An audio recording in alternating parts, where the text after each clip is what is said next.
First thing I want to say is that I really appreciate the players on the Warriors for just giving their hearts out, playing their hearts out, doing their best to try to steal this game from the Thunder, despite all odds being against them. There were all kinds of insane lineups out there tonight, as usual. And you could say that the Warriors didn't have much of a choice because a whole bunch of players were missing. Jimmy Butler missed the second half of this game due to a sore knee. Let's hope that that is not a serious issue. He was limping in that first half. But man, one thing we did learn in this game is that if the other team decides to go almost as equally as tiny as the Warriors, then maybe the Warriors have a shot in hell to win a game running a bunch of 4-guard lineups and 5-guard lineups, which Steve Kerr did run in this game. Honestly, nothing was learned in this game other than that Seth Curry is a really good basketball player, and his addition and his shot-making ability could be a huge boost to the Warriors' offense. But yeah, despite being down as much as 22 points, the Warriors made a giant comeback in the second half, and early into the fourth quarter, they actually took the lead. Unfortunately, Steve Kerr did Steve Kerr things, and the Warriors had no shot in hell in the final 4 minutes of the game to compete because Steve Kerr elected to close the game with this lineup. Pat Spencer was clearly the best offensive player in the second half of this game, and Steve Kerr did ride him for a while. But as soon as Spencer missed one shot, Steve Kerr so eagerly decided to bench him and bring Potts into the game with 3 minutes left in the fourth quarter. Spencer had been running the team for a chunk of that quarter. Potts is coming in ice cold. What do you think is going to happen there? Also, he ran Buddy Hield to the ground. Buddy Hield did some okay things in this game, but at the end of the day, he was inconsistent, and he ended up shooting 4 of 15 from the floor, and Steve Kerr acted like, oh, Buddy Hield is hitting some shots in this game. It's time to go to him as the closer, have him guard SGA like he's gonna be able to do anything against him. And as soon as I saw that happen, as soon as I saw Draymond running with a 4-guard lineup that included Buddy Hield and an ice-cold Potts coming into the game, he just knew the game was gonna be over. And Quinton Post, despite being a +6 in this game, and guess what? He is now number 4 in the entire NBA in defensive rating. The entire NBA. Did you hear me right? Let me repeat it one more time. Quinton Post is number 4 in the entire NBA in defensive rating. And once again in this game, he was making a positive impact, and he was just so good on the defensive end of the floor. And yet he did not get to see the minutes that he deserved to see to close this game so that Buddy Hield can go out there and do crappy things, brick shots all day and night. Anyway, we're going to go over a few key points. This godforsaken game started at 11 p.m. Eastern Standard Time. So we're going to make this one quick. And if that sounds good to you, be sure to subscribe, hit the notification bell, and that like button so that this video gets out to all the Warriors fans out there. So first and foremost, like I said, Jimmy Butler ended up not playing the second half of this game. To be honest, he didn't do a whole lot in the first half of the game before he ended up hurting himself. Now the key thing is to hope that he isn't actually injured, and you just hope that he's not going to miss any time because of whatever happened in this game. And look man, the Warriors started this game with that small lineup once again, screwing Quinton Post out of the starting lineup. And if there was ever a game that the Warriors are going to go small and have that be half okay, I suppose it would be against this Thunder team, this iteration of the Thunder team. Missing Isaiah Hartenstein, Chet Holmgren is a very skinny guy, so Draymond could easily handle him at the center spot. Unfortunately, this small lineup that Steve Kerr runs just cannot stop anybody. The Thunder scored 22 points in the first 6 minutes of that first quarter. Absolutely disgusting defense. They are not stopping anybody. And then Quinton Post came into the game and he played the final 6 minutes of the game, a little less than 6 minutes actually in that first quarter. And in that span, the Thunder scored 10 points. Let's do some math here. Draymond starts at the center spot in the first quarter. Thunder score 22 points in the first 6 minutes. The second half, Quinton Post comes into the picture and holds the Thunder to 10 points. Maybe the outcome of this game could have been different if they simply started Quinton Post instead of benching him and only allowing him to play 18 minutes in this game. Imagine having a top 5 defensive rated player in the entire league, and Steve Kerr can't bother to play this guy more than 18 minutes in a game. But yeah guys, in the long term, we can be excited about Quinton Post's development. The fact that he is this good of a defensive player, he's basically the best defensive center in the entire league right now. And the saddest thing about it is that nobody in the league would know this fact because Quinton Post doesn't start for this team and he does not get the credit that he deserves. The Warriors are not winning games, so nobody is gonna know and nobody's going to pay attention to the fact that Quinton Post is a top 5 defensive rated player in the entire league. But for the long-term outlook, when everybody returns, returns. And once this brain-dead Steve Kerr can finally at some point start Quinton Post once and for all and try to give him something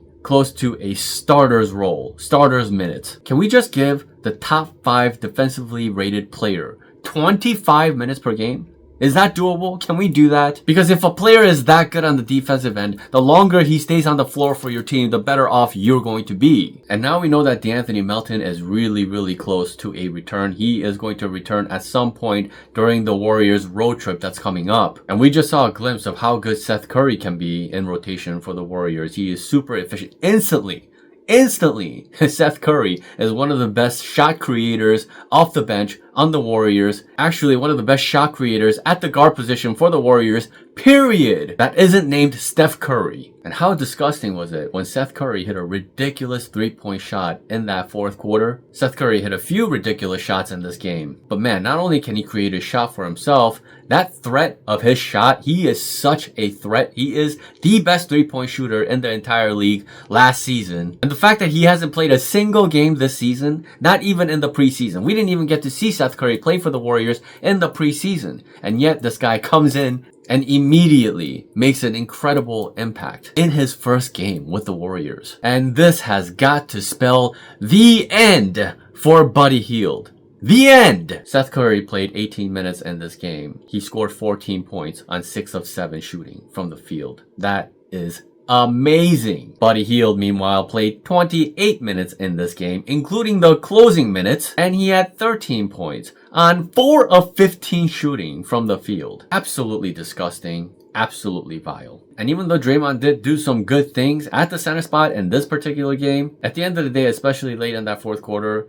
things just completely broke down with him at the center spot. Ultimately, Draymond was a minus 17 playing the center role for this team. Enough is enough. What is the advantage of having Draymond play the center spot for the Warriors? And Draymond should have some shame. Tell Steve Kerr, enough is enough. We have Quinton Post right there. He's top 5 defensively rated player in the entire league. Let him play center and let me play the secondary role at power forward. Me at the center spot is a detriment to this team now. Stop doing it. Draymond Green, swallow your pride and ego and stop insisting that it's okay for this team to play the tiniest lineups humanly possible while you, at 6'6", at 35 years old, no longer the rebounder that you once were, thinking that it's okay for you to be playing the center spot over Quinton Post. No way, no how, no way in hell. And man, shout out to Pat Spencer. He was having an incredible second half. He could not be contained at all. Like I said, the Thunder were mostly equally as small as the Warriors in this game. And they were missing their top dog defensive guys at the perimeter. Alex Caruso did not play in this game. Lou Dort did not play in this game. So Pat Spencer is just having a field day. He is in all kinds of rhythm and they just cannot stop him whatsoever. The guy shot 8 of 14 from the field for 17 points. To go with 6 assists in just 21 minutes of play. And to be fair to Potts, he was mostly having a pretty efficient game, at least scoring wise. He has 17 points on 6 of 11 shooting in 28 minutes of play, including an incredible buzzer beater at the end of that third quarter. There's 3 seconds left in the third quarter. He runs the full length of the court with SGA draped all over him, and he shoots a 3-point floater basically, and he's able to knock that down. That was a huge shot. That second half run the Warriors went on, 44 points in that third quarter. It really felt miraculous. But you just knew that Steve Kerr, there is no way that Steve Kerr is beating the Thunder, especially given these conditions where everybody on the Warriors is tiny. They didn't have Jimmy Butler. They didn't have Steph Curry. They didn't have Trace Jackson-Davis, who has a sore knee. Why is your knee sore? From sitting on the bench for so long? I don't understand. But even if he was available, as we all know, Steve Kerr would not have played him anyway. And I really do think that the Warriors actually had a shot of winning this game had Steve Kerr not closed with Buddy Hield in this game. Jalen Williams was on the floor for a chunk of that fourth quarter. Quinton Post should have been out there guarding him. Some combination of Draymond's wingspan and GP2 should have been guarding SGA instead of Buddy freaking Hield. Close with Seth Curry and Pat Spencer, and maybe the Warriors would have had a shot in hell. But no, the Warriors unfortunately lose a heartbreaker at home to the Thunder, a shorthanded Thunder. I mean, they were missing all the right defensive players for the Warriors to have a shot in this game. Missing Isaiah Hartenstein, Lou Dort, and Alex Caruso, some of their top dogs defensively. And I really feel like a lot of the players on the Warriors tonight played in a way where they absolutely deserve to come away with a miraculous victory. Impossible to do when you have a fraudulent coach constantly making sabotaging decisions against his own team. But yeah, now this is a major conundrum for the Warriors. They just signed LJ Cryer to a two-way contract too, by the way. That guy is 6 feet tall. Now the Warriors have like 8 guys in rotation who are 6'4" or shorter. This is certifiably insane. Something needs to be done here. The Warriors need to trade away like 3 guards at the bare minimum. I'm not sure one trade is enough for this team. I think they need to get at least a couple of trades done. They have got to bring more versatile and bigger bodies onto this team so that more than half the roster isn't a bunch of guys who are 6'4" or shorter. Again, now that Seth Curry is on board and he's looking to do big things for this team, Buddy Hield needs to stop playing basketball for this team and get the hell out of here. Brandon Podziemski really doesn't fit this team. DeAnthony Melton can be 10 times better for this team than Potts. I'm sorry. So if he can use his youth and potential in a trade to bring in a literal bigger fish, go do that. You don't need Steph Curry, Seth Curry, Melton, Will Richard, and Potts in rotation at the same time. No way, no how. And maybe it's time for the Warriors to just cut the youth movement once and for all. Just cut all of it for good. Kuminga, obviously, he's gonna be gone. Needless to say, he's not staying on this team beyond the trade deadline. $23 million to come off the bench and play 15 to 20 minutes? No, he's gone. And Moses Moody, just when it looks like he's starting to take a leap, how many single-digit point games is this guy gonna have? And how many roller coaster ups and downs? The guy is shooting now 40% from the field after shooting like 50% earlier in the season. I'm done. All this inconsistency from the young players, I'm done with it. 5th-year players looking exactly the way they did in their 2nd and 3rd years, forget it. 3 points on 1 of 5 shooting for Moses Moody. Get out of here. But yes, when DeAnthony Melton comes back, they will still have a size issue. But at the very least, if those smaller guys are super impactful players doing a lot of positive things, especially for a guy like Melton who's capable of giving you real two-way play despite him only being 6'2", there are certain formulations where the Warriors have the potential to still look good despite being pretty small. But they've got to even out some of that smallness by going out there, getting a trade done where they're bringing in a bunch of guys who are 6'8" or taller with a bunch of wingspan, bunch of defensive ability, bunch of two-way 3-and-D ability. Because with Steph Curry, Jimmy Butler, Melton, Seth Curry, got some offensive firepower there. You have got to bring in enough size so that the Warriors can close games confidently with dogs who can actually get it done on both ends of the floor and can actually go out there and get some rebounds too without being a detriment to the team in a bunch of other ways. Do I see the light at the end of the tunnel for this team? I would say they're maybe about a month away from that. I do think that the reinforcements of Seth Curry and DeAnthony Melton will make a big difference for this team, but Steve Kerr is not going to get it right because he's not going to bench Potts and he's not going to bench Buddy Hield. He made that very clear in this game. And as long as he's willing to play all the guards out there, the Warriors' potential will remain very, very, very limited. As soon as the front office makes moves,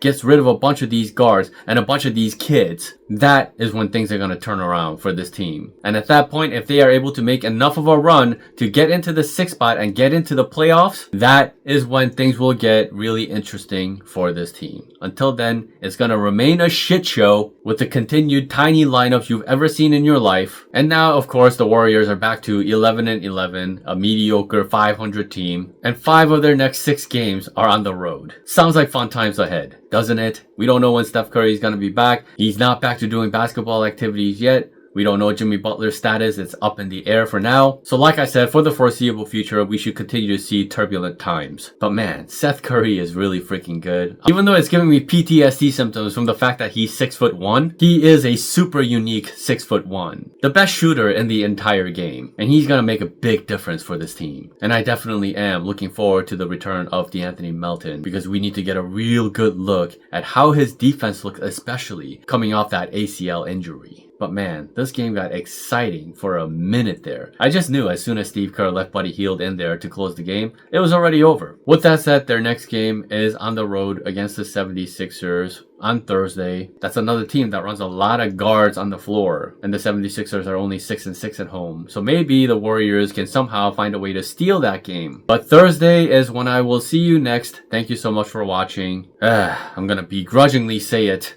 Steph Curry is the GOAT.